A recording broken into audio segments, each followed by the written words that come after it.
समय के खोए हुए निशानों के परे एक राज्य था, सोनारगढ़।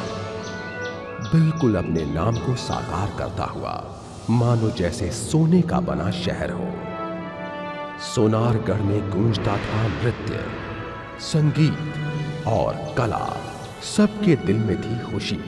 सोनारगढ़ की खुशहाली को बनाए रखने का श्रेय जाता था सोनारगढ़ नरेश महाराज रतन सिंह को। लेकिन हर रोशन पहलू का एक दूसरा रुख होता है, जहां होता है अंधकार। इस रोशन कहानी का भी एक ऐसा ही रुख है, सोनारगढ़ का सेनापति भुजंग। हर कहानी की तरह इस कहानी में भी अच्छाई का सामना है बुराई से।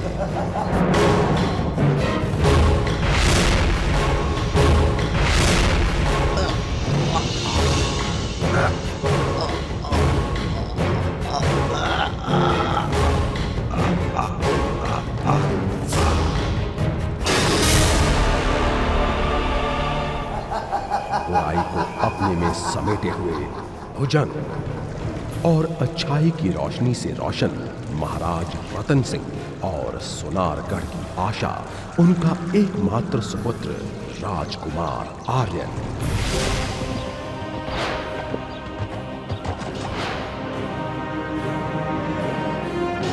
महाराज रतन सिंह चाहते थे कि आर्यन एक योग्य राजा बने और उसका विवाह भैरवी से हो, जो उनके मित्र प्रतापगढ़ नरेश की सुपुत्री थी। दोस्त, क्यों ना हम अपनी इस मित्रता को संबंध में बदल दें। कई वर्षों बाद जब ये बच्चे बड़े हों तो हम मित्र की जगह संबंधी हों। लेकिन भुजंग के इरादे कुछ और थे। वो इस रूप कहानी का अंत चाहता था।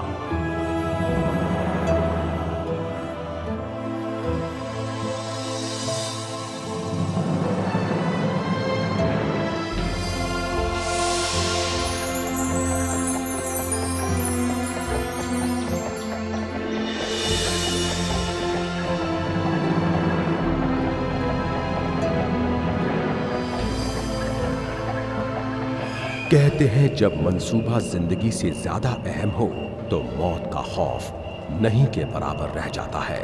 खौफनाक मौत की ये चढ़ाई भुजंग को उसकी कामयाबी के द्वार की ओर लिए जा रही थी।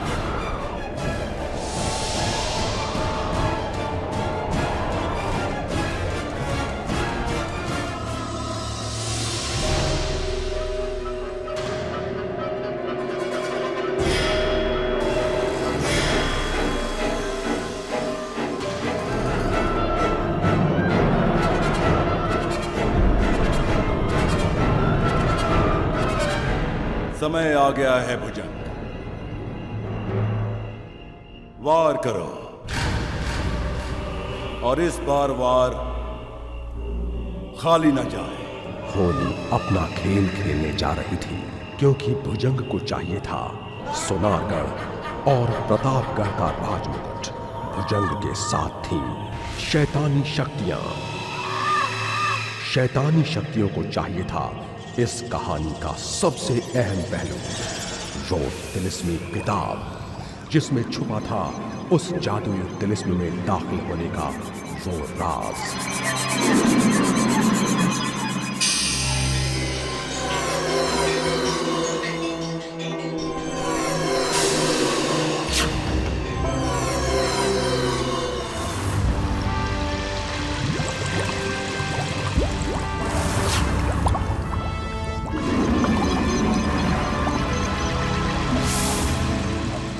इन शैतानी शक्तियों के मिलने के बाद भुजंग एक नया षड्यंत्र रचता है।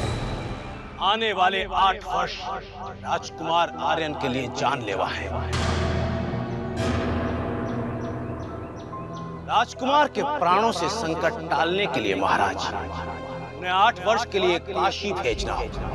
और याद रखिए महाराज, मेरी भविष्यवाणी कभी गलत नहीं होती। भुजंग चालाकी से आर्यन को 8 साल के लिए काशी भेज देता है।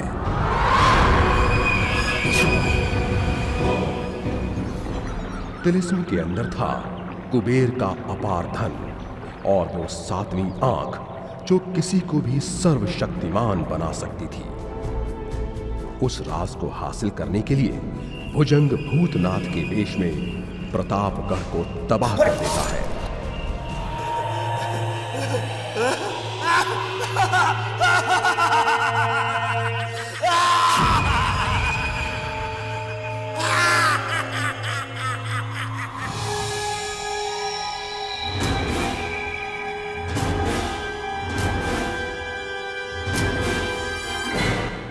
खोलो भुजंग, इस तिलिस्मी किताब के बक्से को खोलो।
इतना आसान नहीं है भुजंग।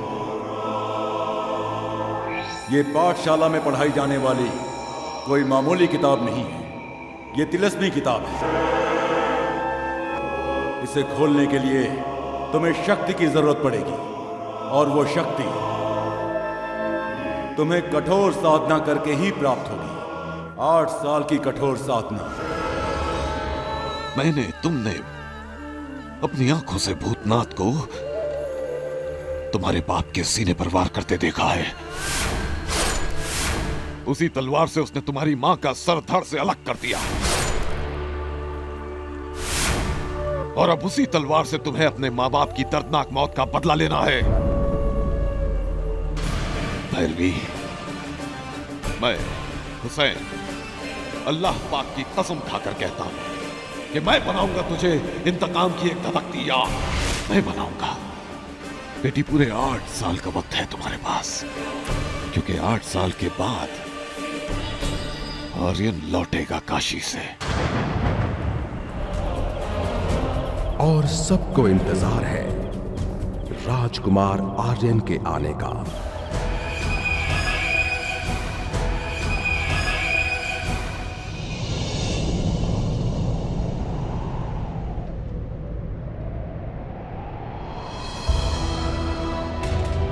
8 साल के लंबे इंतजार की आज उस आखिरी रात का आखिरी पहर है। ये रात इंतजार की नहीं, फैसलों की रात है। जिंदगी और मौत के इंतजार में एक तरफ भुजंग है और दूसरी तरफ भैरवी और हुसैन बाबा।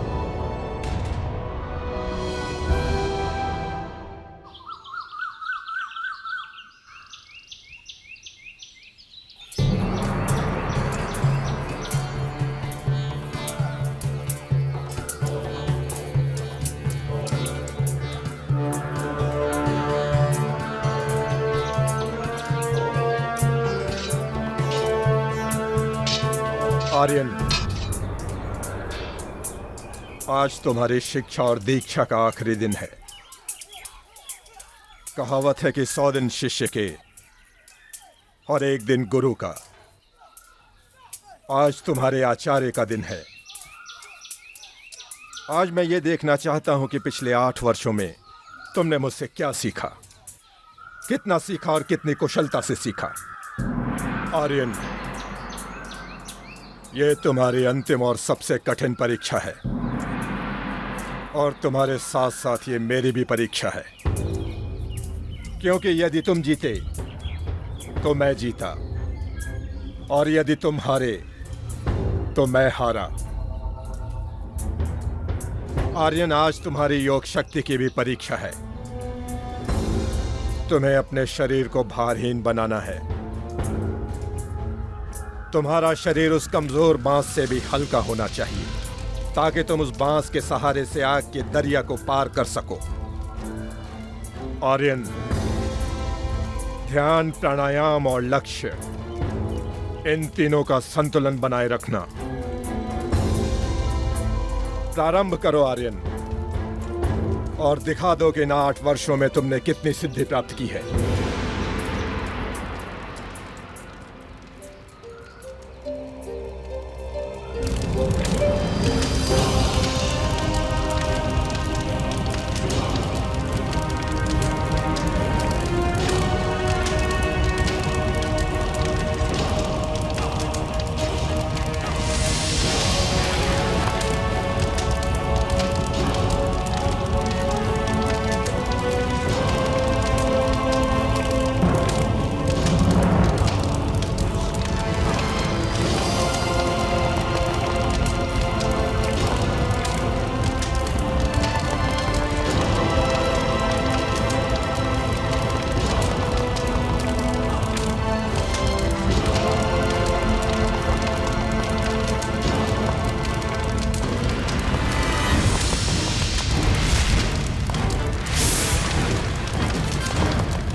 शिष्य की ऐसी सफलता पर गुरु को अभिमान होता है,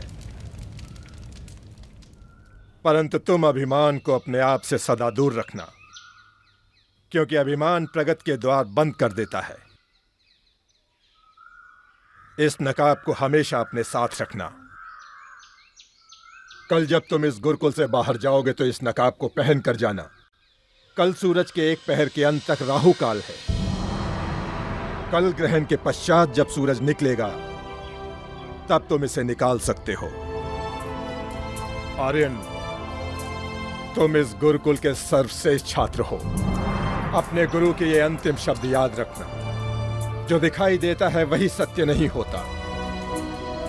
7 पर्दों में छिपे हुए सत्य को जानना चाहते हो तो अपनी ज्ञान इंद्रियों पर भरोसा रखना, वो तुम्हें कभी सत्य से भटकने नहीं देंगी। याद रखना आर्यन, जो प्रकाश में नहीं है वो सत्य नहीं है।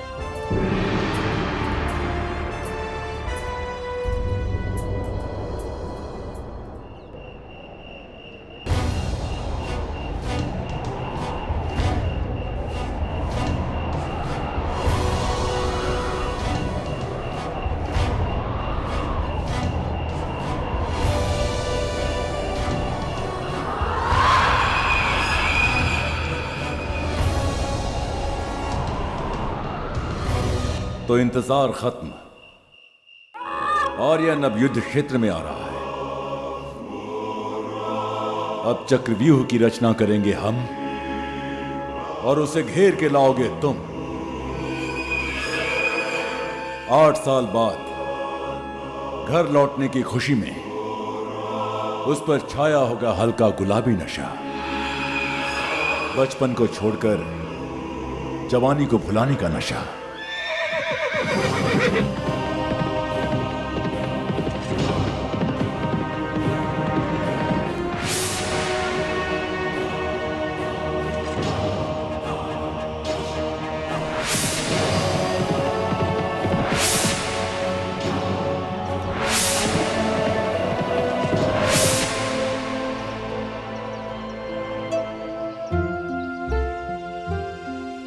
दोस्त, क्यों ना हम अपनी इस मित्रता को संबंध में बदल दें। कई वर्षों बाद जब ये बच्चे बड़े हों तो हम मित्र की जगह संबंधी हों।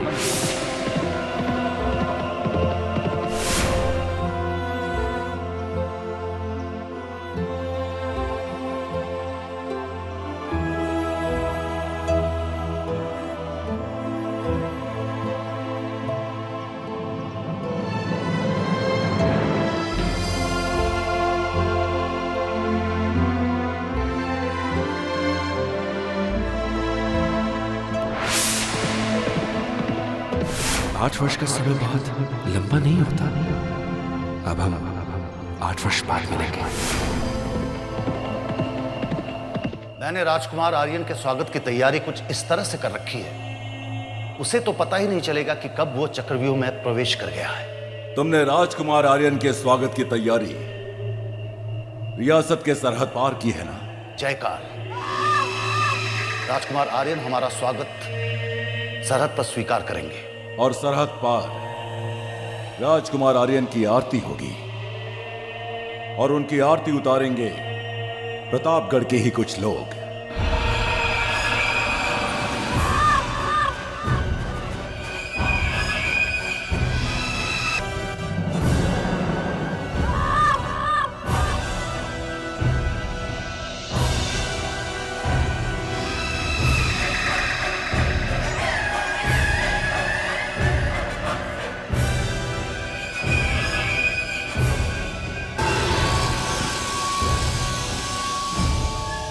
और उन्हें मौत की नींद सुलाएंगे ये सैनिक।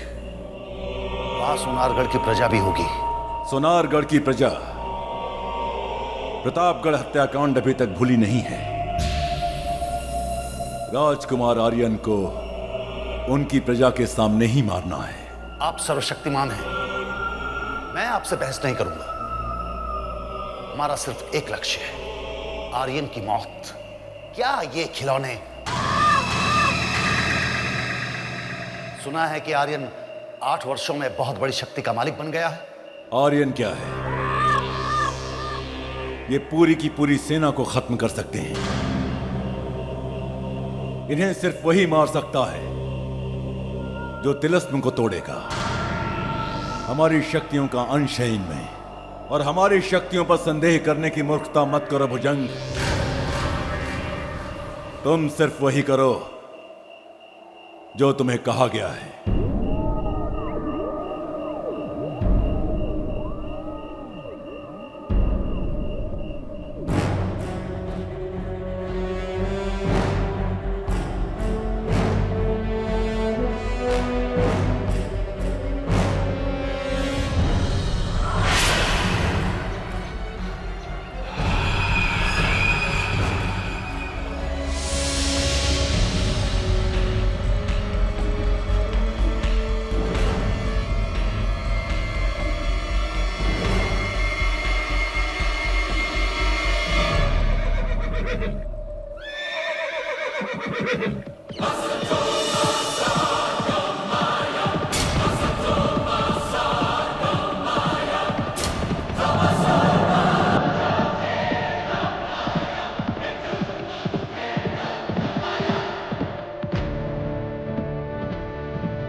युवराज की जय हो।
सिर्फ वार करना ही नहीं, वार को रोकना भी सीखो,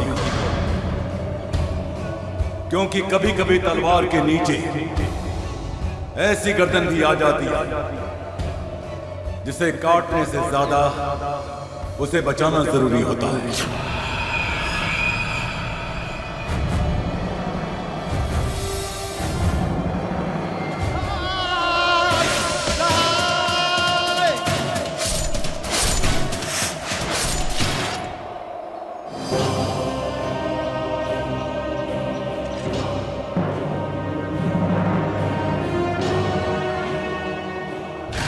आर्यन क्या ये पूरी की पूरी सेना को खत्म कर सकते हैं। इन्हें सिर्फ वही मार सकता है जो तिलस्म को तोड़ेगा।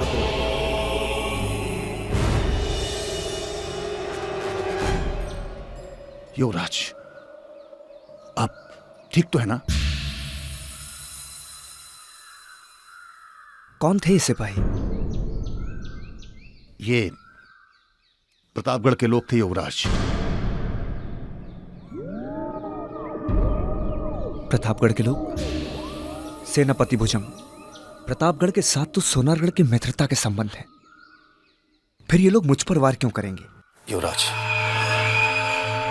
जब आप काशी गए थे तो अपने साथ स्वार्थ, विश्वासघात और रक्त के प्यासे एक प्रेत को ले गए थे। इतिहास ने इतना भीषण नरसंहार कभी नहीं देखा होगा जो प्रतापगढ़ में हुआ। और ये सब सोनारगढ़ के उस भेड़िए ने किया जो हिरण के खाल में रहता था। प्रतापगढ़ में ऐसा क्या हुआ कि वहां के लोग मेरे रक्त के प्यासे हैं? वहां क्या हुआ होगा ये मत पूछिए। जब आप प्रतापगढ़ जाएंगे तो आपकी छाती फट जाएगी। अब तक महाराज और महारानी को आप पर हमले की खबर मिल चुकी होगी। बहुत परेशान होंगे वो लोग। वैसे भी दोनों बहुत बीमार हैं। चलिए आप।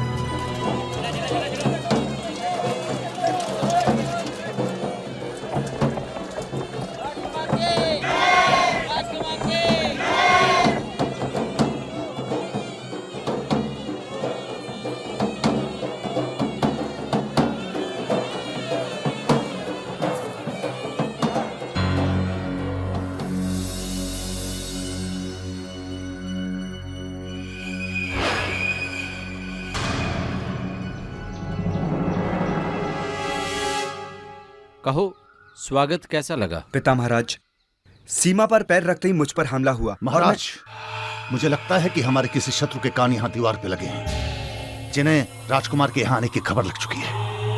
महाराज, आप फिक्र ना करें। मेरे इन हाथों को दुश्मन की गर्दन तक पहुंचने का अभ्यास हो गया है। आज तो राजकुमार की वीरता देखकर मुझे सूर्यवंश के पूर्वजों की याद आ गई, जिन्होंने अपनी वीरता से अपने आप को अमर बना दिया, इतिहास में नाम लिख दिया। महाराज, राजकुमार ने तो आज शत्रु को मार ही डाला। पिता महाराज, पर प्रतापगढ़ वाले मुझ पर वार क्यों करेंगे?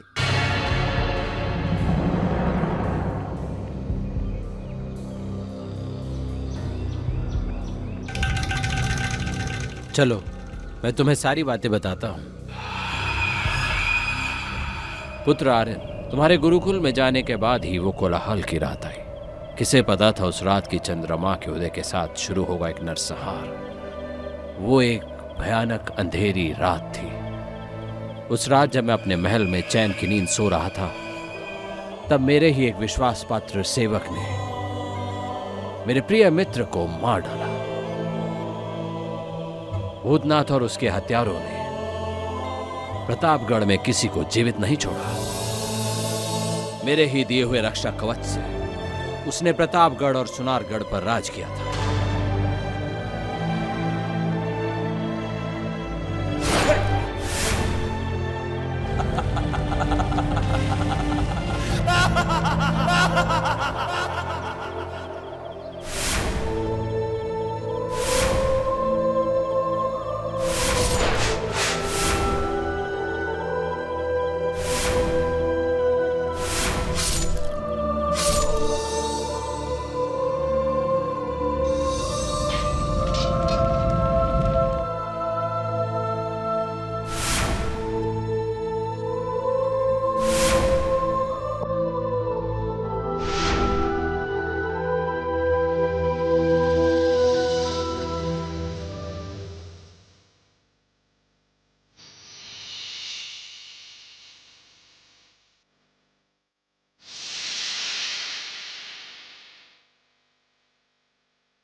राजकुमारी भैरवी?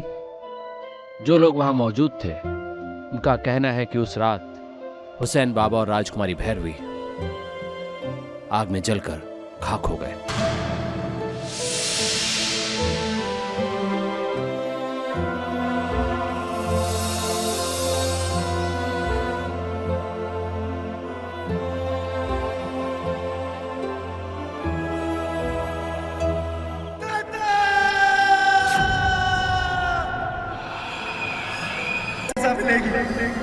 और जरूर मिलेगी। सोनारगढ़ का युवराज ये शपथ लेता हूं, फिर भी उसके माता पिता और प्रतापगढ़ की नरसंहार में मारे गए लोगों की हर एक की आत्मा को शांति मिलेगी।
ठहर जाओ भैरवी।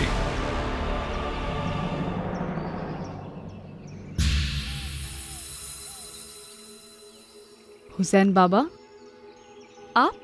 तुम्हारी परीक्षा ले रहा था। तुम्हारे हौसले को आजमा रहा था। जीती रहो बेटी, उठो।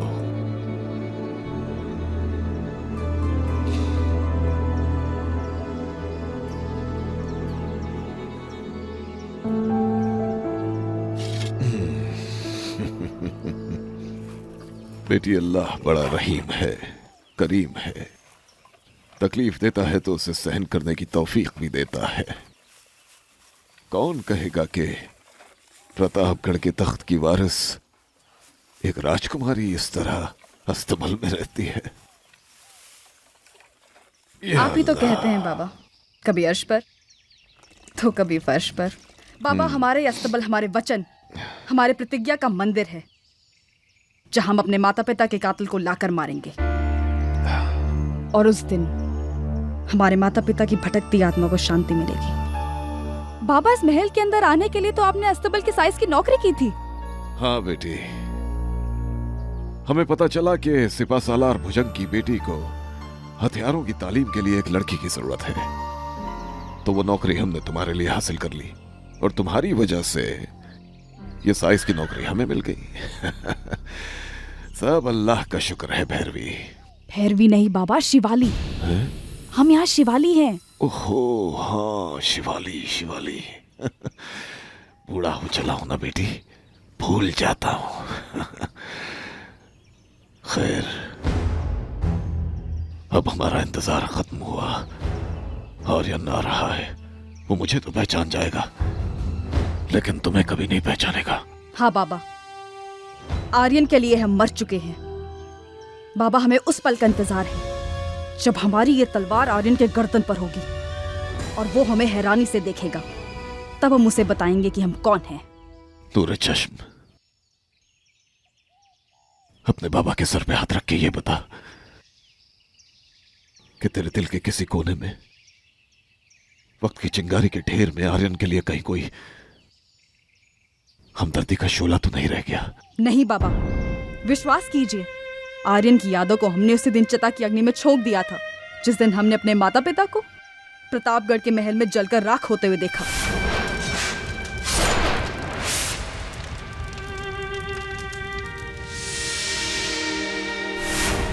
हम अपने अतीत का सब कुछ भुला चुके हैं बाबा। हमें याद है तो सिर्फ इतना कि सुनारगढ़ वालों ने धोखे से हमसे सब कुछ छीन लिया जिस पर हमारा अधिकार था। वो सारे खुशबू के फूल जिनकी हम माला पिरोए करते थे, जिसकी खुशबू से दिन रात हमारा बचपन महकता था।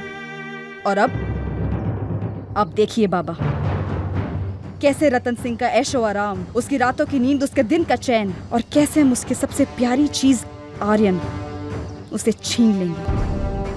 हमें अब हमारी मंजिल को हासिल करने से कोई नहीं रोक सकता। हमें उस पल का इंतजार है बाबा, जब हमारी ये तलवार की नोक आर्यन के गर्दन पर होगी, और फिर हम उससे पूछेंगे क्यों, और फिर हम उसे मार डालेंगे।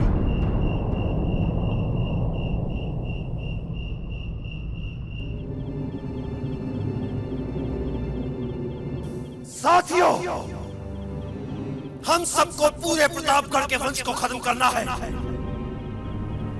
देखना कोई जिंदा बच ना पाए। कोई सवाल? हमला!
कौन हो तुम? क्या चाहिए? मौत। ये सबका भविष्य है, परिचय नहीं। तुम्हारी अंतिम इच्छा पूरी करता हूँ। मैं प्रतापगढ़ की माटी की संतान। क्या चाहते हो? तुम्हें तुम्हारे रक्त से नहलाने आया हूँ। मेरा कसूर? अपनी सीमा के विस्तार के लालच में, अपने घर की रोशनी को बढ़ाने के लिए तुम दूसरों के घर जलाते हो। तुम्हारे आदमियों ने प्रतापगढ़ पर सुनारगढ़ का झंडा फहराने के लिए न जाने मेरे जैसे कितने परिवारों का बेरहमी से कत्ल किया। मैं उन सब निर्दोष लोगों की हत्या का बदला लेने आया हूँ। तो सोच क्या रहे हो? बदला लो। मैं प्रतापगढ़ की संतान हूँ। निहत्तों पर वार नहीं करते हम। तुम्हें मुकाबले का पूरा अवसर दूंगा। अपने आप को बचा सकते हो तो बचाओ।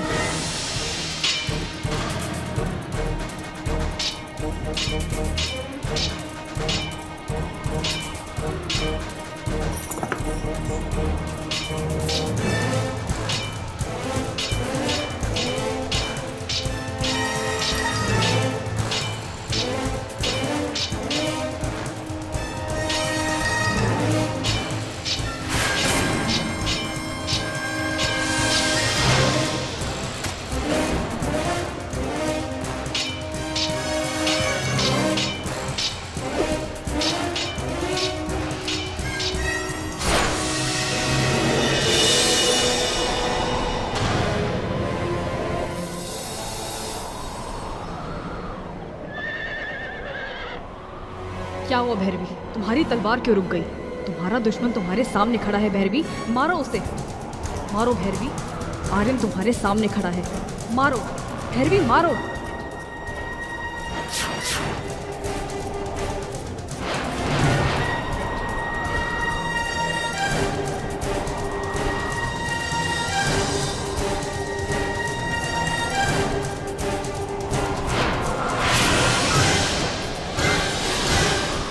चलो भैरवी, जल्दी चलो।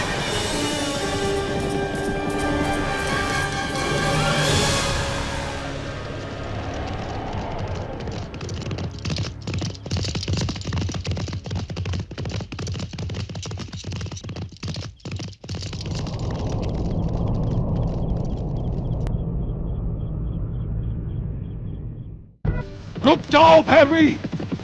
भैरवी कहाँ? रुक जाओ भैरवी! भैरवी, हम कहते हैं रुक जाओ। भैरवी, भैरवी रुक जाओ।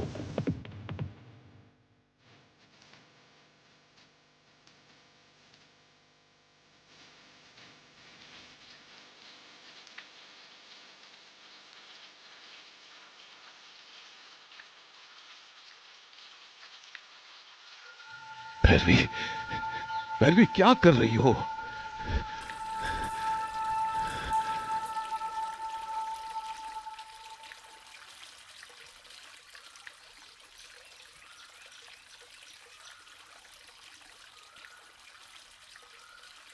तुम्हें चोट तो नहीं लगी बेटा? क्या हुआ था? हमें उतनी घृणा कभी आर्यन से नहीं हुई जितनी अपने आप से हो रही है। 8 साल की दहकती आग ने आर्यन को एक आंच तक नहीं आने दी। हमें हार में डूबी हुई आंखें आपसे कैसे मिलाएंगे बाबा? भैरवी छोड़ो। छोड़िए बाबा। मैं कहता हूँ छोड़ो। छोड़िए बाबा, छोड़िए। छोड़ो ये। नहीं, छोड़िए बाबा। छोड़ो। ये क्या हिमाकत है भैरवी? है? क्या हिमाकत है ये? अरे तुमने सिर्फ एक मौका खोया है, जिंदगी नहीं। हमारा दुश्मन बच गया है लेकिन वो जिंदा है। और ये हादसा तो आग में घी का काम करेगा। हमें बेहद अफसोस है भैरवी। अफसोस है कि तुमने एक मुहिम खोई है, लेकिन तुम अपना हौसला खोती जा रही हो। बहुता भैरवी, आइंदा कभी ऐसा हुआ तो ये हुसैन अपनी जान दे देगा। सुना तुमने? क्योंकि मैं एक हारे हुए शागिर्द को बर्दाश्त कर सकता हूं, लेकिन एक बुज़दिल को नहीं। हम बुज़दिल नहीं है बाबा, हम बुज़दिल नहीं है। लेकिन हमने हार का मुंह पहली बार देखा है, इसलिए बाबा हवा का रुख भी हमारे खिलाफ था। लेकिन हम आपसे वादा करते हैं कि अगली बार अगर ये हमारे इरादे के बीच बाधा बनी तो हम हवा का रुख भी बदल देंगे। आमीन, लेकिन शायद इस हवा के रुख की वजह से ही वो तुम्हारी शक्ल नहीं देख पाया, है ना? शायद हाँ, शायद नहीं। भैरवी, अब हम दोनों को उसी महल में रहना है और तुम्हें शिवाली बनकर आर्यन के सामने जाना पड़ेगा। हम इस बात का पूरा ख्याल रखेंगे। हाँ। हमारा दुश्मन हमारे सामने है भैरवी, लेकिन मंजिल इतनी आसान नहीं है। पर तू सब्र मत खोना बेटा, सब्र मत खोना तू। एक बार और सही।